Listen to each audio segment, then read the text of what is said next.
Received a PCN with completely the wrong registration number on it? The question you're probably asking is, does this invalidate your fine? Let's answer this, as well as seeing what appeal action you can take against a UK parking ticket. We've all seen those legal dramas where the slightest clerical error makes the entire case collapse. So it's natural to assume that a slight error on a ticket might have the same effect and invalidate the fine.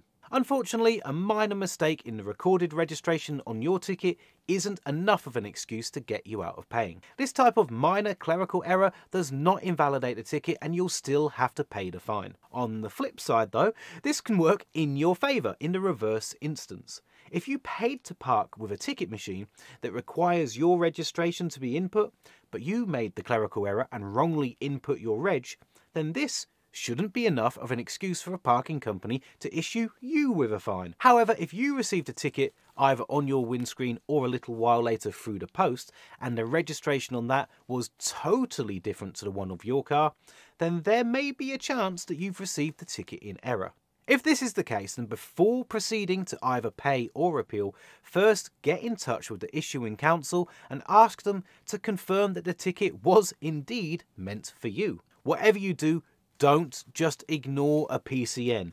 If the council insists that it's yours, but you're sure the ticket isn't, say you never used the car park in question, then you should appeal against it. This is where you may prefer to seek the advice of a solicitor.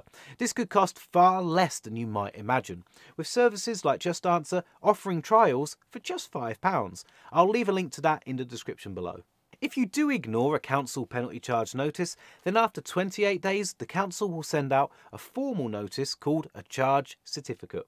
This notice won't just inform you of the missed payment deadline, it'll also increase your fine by 50%. You'll only get 14 days to pay this, or a court order could be issued, which could then result in the use of a bailiff. It's important to remember that if you pay a council PCN within 14 days of first receiving the fine, you'll be able to get a 50% reduction in the fee. So if you don't actually have a good reason for appealing, you might want to pay sooner.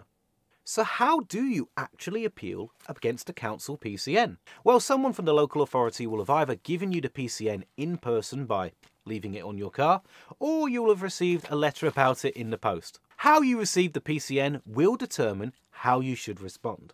If you received it in person or found it placed on your car, then you need to make an informal appeal to the council first. Normally this involves writing a letter that details why you think the PCN was wrongly issued.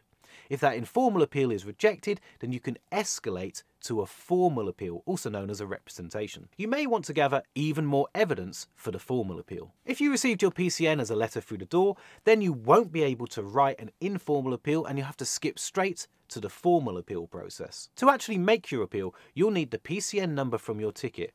With this, you should be able to access the appeals section of the relevant council's website and submit your information on there. Without a doubt, the hardest part of all of this is writing the letter itself. You'll need to gather up the evidence that you think is in your favour and lay it out clearly for the council to judge. You're not allowed to edit or change your appeal after it's submitted. Therefore, it's important to take your time beforehand to prepare your appeal and include everything that it needs to be successful. If you're finding it hard to know what to say or what evidence you should be including, then a popular option is to consult a solicitor who can help to make your appeal airtight. There's many online solicitors that work out cheaper and easier than meeting in person. Just Answer, for example, only costs £5 for a trial, and one of my colleagues saved £271 on his ticket doing just that. I've linked that offer down in the description, and if you use that, you'll also be supporting Money Nerd, so thank you.